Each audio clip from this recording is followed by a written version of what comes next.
నేను ప్రభువైన యేసుక్రీస్తు నామములో మీ అందరికి వందనాలు. దేవునికి స్తోత్రాలు. దేవునికి మాట్లాడదాం. మన ప్రభువైన ఇశ్రాయేలు దేవుడు స్తుతింపబడునుగాక. ఆయన తన ప్రజలకు దర్శనమిచ్చి వారికి విమోచన కలగజేసెను. ఆయన తన ప్రజలకు దర్శనమిచ్చి వారికి విమోచన కలగజేశాడంట. మనకే దర్శనమిచ్చి విమోచన కలగజేశాడన్నమాట దేవుడు. తన సేవకుడైన దావీదు వంశముందు మన కొరకు రక్షణ శృంగమును అనగా మన శత్రువుల నుండి మనలను ద్వేషించు వారి అందరి చేతిలో నుండి తప్పించి రక్షణ కలగజేశాను. మన శత్రువుల చేతిలో నుండి కాడ మనల్ని తప్పించి రక్షణ కలగజేశాడు అన్నమాట. దేవుడు ఎంత గొప్ప దేవుడు తెలుసా. మనల్ని ఎంతగానో ప్రేమించి మనతో ఉండి పరలోకాన్ని విడిచి భూలోకానికి వచ్చాడనమాట. భూలోకానికి వచ్చి దాన్ని సమస్తం దారబోసాడనమాట. మన కొరకు దారబోసిన దేవుణ్ణి మనం గుర్తించకుండా లోకంలో అర్థంగా జీవిస్తున్నాం. ఆ దేవుని గుర్తించి గణపరుచుకునే జీవితం కలిగి మనం ఉండాలన్నమాట. దీని గూర్చి ఆయన ఆది నుండి తన ప్రవర్తల నోట పలికించాను.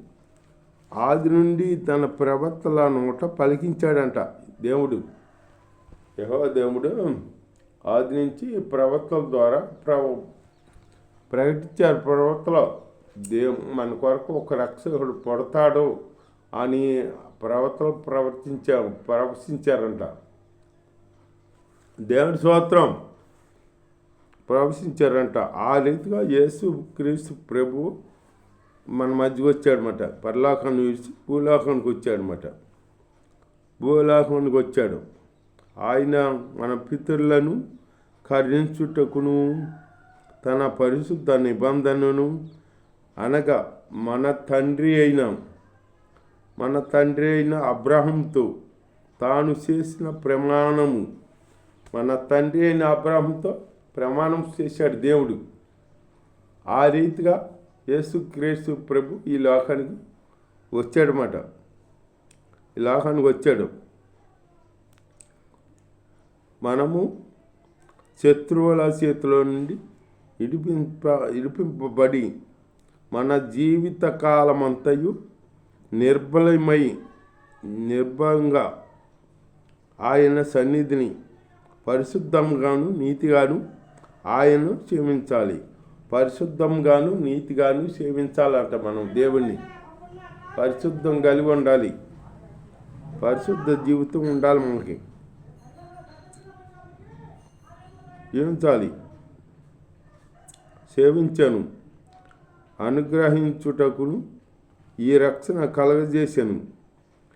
మరియా ఓ శిశువా, నీవు సర్వోన్నతుని ప్రవర్త అనబడుతావు అంటున్నాడు దేవుడు. దేవుని స్తోత్రం. హల్లెలూయా. మన దేవుని మహావాత్సల్యమును బట్టి వారి పాపములను క్షమించుట వలన తన ప్రజలకు రక్షణ జ్ఞానము ఆయన అనుగ్రహించునట్లు ఆయన మార్గములను సిద్ధపరచుటకై నీవు ప్రభువునకు ముందుగా నడుతువు. మనము మన పాదములను సమాధాన మార్గంలోనికి నడిపించున్నట్లు చీకటిలో మరణాశయంలో కూర్చుండు వారికి వెలుగిచ్చటకై మహా వాత్సల్యమును బట్టి పైనుండి ఆయన మనకు అరుణోదయ దర్శనం అనుగ్రహించాను. మనం చీకటిలో ఉన్నప్పుడు ఆయన మనల్ని ఎంతగానో ప్రేమించాడన్నమాట. ప్రేమించి ఆయన అరుణోదయ దర్శనం మనకి అనుగ్రహించాడన్నమాట. దేవుడి స్తోత్రం. హల్లెలూయా. అరుణోదయం మనకు అనుగ్రహించాడు. మనల్ని ఎంతగానో ప్రేమించి మన మధ్యకి వచ్చాడనమాట. పరలోకాన్ని విడిచిపెట్టి పరలోకాన్ని ఎంతో గొప్ప భాగ్యం ఎంచుకోక మనల్ని ప్రేమించి మన మధ్యకి వచ్చాడనమాట. నరరూపుగా వచ్చాడు. యేసుక్రీస్తు ప్రభు లేక వచ్చాడనమాట. వెలుగా వచ్చాడనమాట. ఇక్కడ చెబుతున్నాడు కదా, చీకట్లో కూర్చున్న వాళ్ళు గొప్ప వెలుగు చూశారంట. వెలిగిచ్చాడనమాట. అంత గొప్ప దేవుడు, మంచి దేవుడు. ఆ దేవుడిని మనం ఆరాధించుకుంటూ గణపరుచుకుంటూ ఉండాలి. ఆ దేవుడిని రక్షకుడిగా, తండ్రిగా, అన్ని సమస్తం తల్లిగా, యజమానుడిగా, అన్ని విధాలుగా ఆయనకి మనం దాసులుగా జీవించాలన్నమాట. ఆయన మనకి గురుగా పెట్టుకుని ఆయనతో మనం అంటకట్టుబడి జీవించాలన్నమాట. అలా జీవిస్తే దేవుడు మన కార్యాలు జరిగిస్తాడు. దేవుని కార్యాలు మనం జరిగిస్తే దేవుడి కార్యాలు జరిగిస్తాడు. దేవుడు ఏం చెప్పాడు నీకేమో ఏదన్నా తెచ్చి ఇమ్మనలా, నువ్వు దేవుడిని స్తుతించమన్నాడు. దేవుడి ఆజ్ఞలు పాటించమన్నాడు అన్నమాట.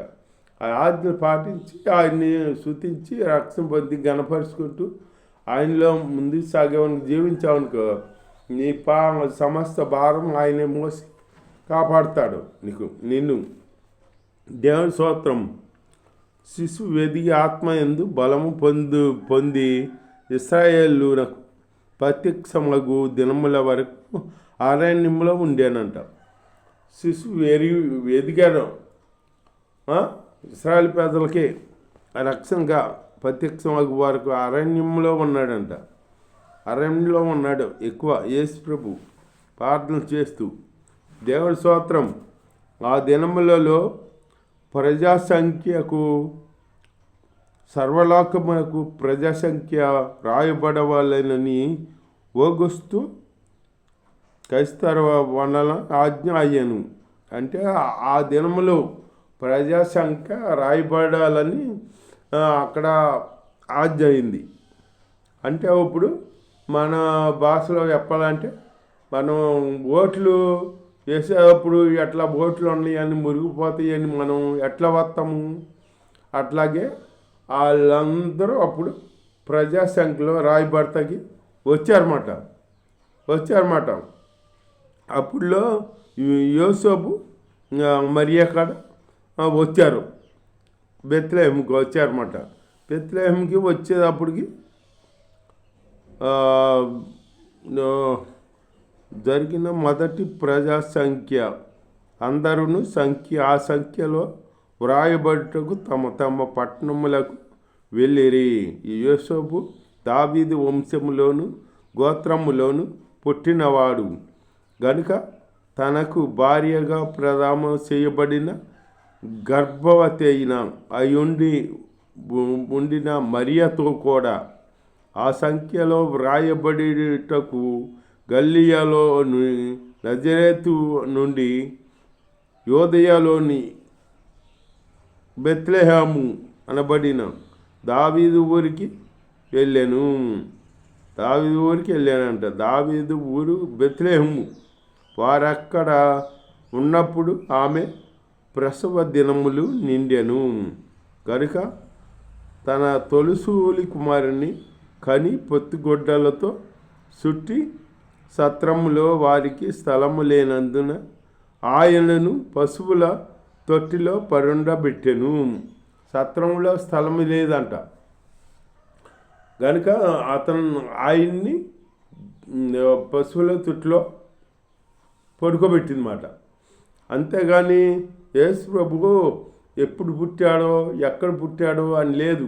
బెత్లెహేములో పుట్టాడా అని ఉంది, కానీ ఎక్కడ పుట్టాడో పలానా చాటుని పుట్టాడా, పలానా ఇంట్లో పుట్టాడా, పలాని టైంని పుట్టాడా అని అంటారా, అవి లేవు.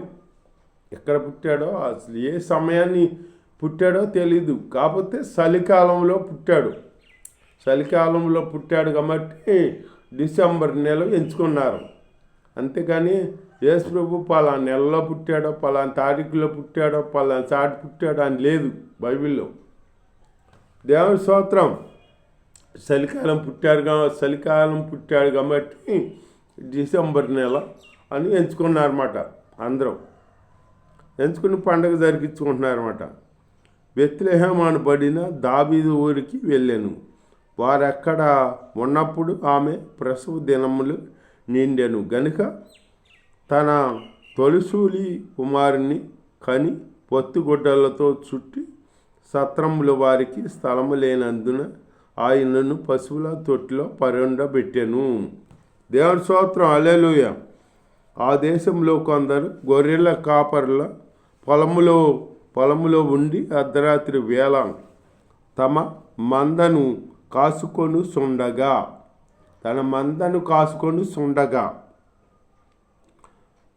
సుండగా ప్రభుదూత వారి వద్దకు వచ్చి నిలచెను. ప్రభు మహిమ వారి చుట్టూ ప్రకాశించినందున వారు మిక్కిలి భయపడ్డానంట. అంటే ఎందుకు వెలుగు వచ్చింది ఏంటా అని అది భయపడితే అయితే ఆ దూత భయపడకుడి అన్నది. ఇదిగో ప్రజలందరికీ, ఒక్కరికి కాదు ప్రజలందరికీ కలగబోవు మహా సంతోషకరమైన సువర్తమానము నేను మీకు తెలియజేయుచున్నాను. దావీదు పట్టణమందు నేడు రక్షకుడు మీ కొరకు పుట్టి ఉన్నాడు. దావీదు పట్టణమందు నేడు రక్షకుడు మీ కొరకు పుట్టి ఉన్నాడు అని చెబుతున్నాడు అన్నమాట. దేవదూత చెబుతుంది, పుట్టి ఉన్నాడు. ఈయన ప్రభువైన క్రీస్తు. దీనికి ఇదే ఆనవాలు. ఒక శిశువు పొత్తిగుడ్డలతో చుట్టి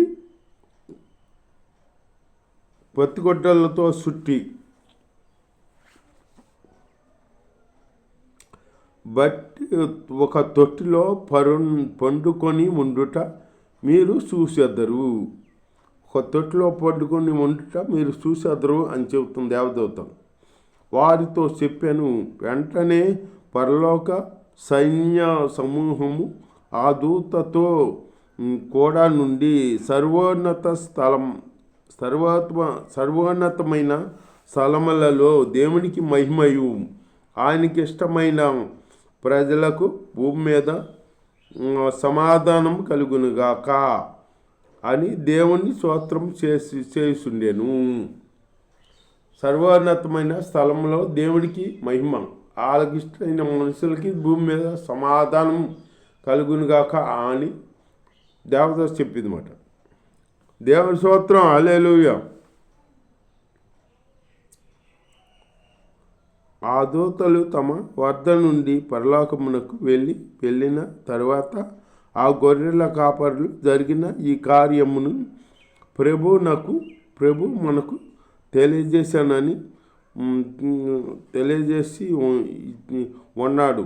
మనము బెత్లెహేమునకు వెళ్ళి చూతాము రండని ఒకరితో ఒకరు చెప్పుకొనిరంట. వెళ్ళి చూద్దామని త్వరగా వెళ్ళి మరియను యోసేపును తొట్టిలో పండుకొని ఉన్న శిశువును చూసిరి. వారు చూసి ఆ శిశువును గూర్చి తమతో చెప్పబడిన మాటలు ప్రచురము చేసిరి. గొర్రెల కాపరులు తమతో చెప్పిన సంగతులను గూర్చి విన్న వారందరూ మిక్కిలి ఆశ్చర్యపడ్డానంట. అయితే మరియా ఆ మాటలన్నీ తన హృదయములలో తలబోసుకొనుచు భద్రము చేసుకునేను. మరియా ఆ మాటలన్నీ హృదయంలో భద్రపరుచుకుని ఉందంట.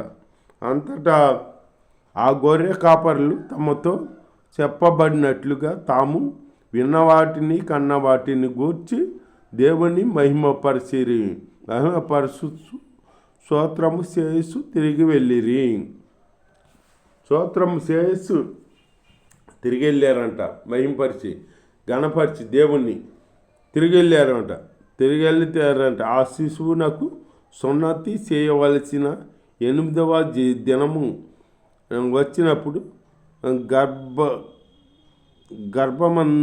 ఆయన పడక మునుపు దేవదూత చేత చెప్పబడిన యేసు అను పేరు వారు ఆయనకు పెట్టిరి. యేసు అని పేరు ఆయన పెట్టిరి. ముందే చెప్పింది దేవదూత యేసు అని పేరు పెడతారని. యేసు అని పేరు పెట్టారన్నమాట సున్నతి చేసి. దేవుడి స్తోత్రం. ఈ మాటలు దేవుడు దీవించుగాక.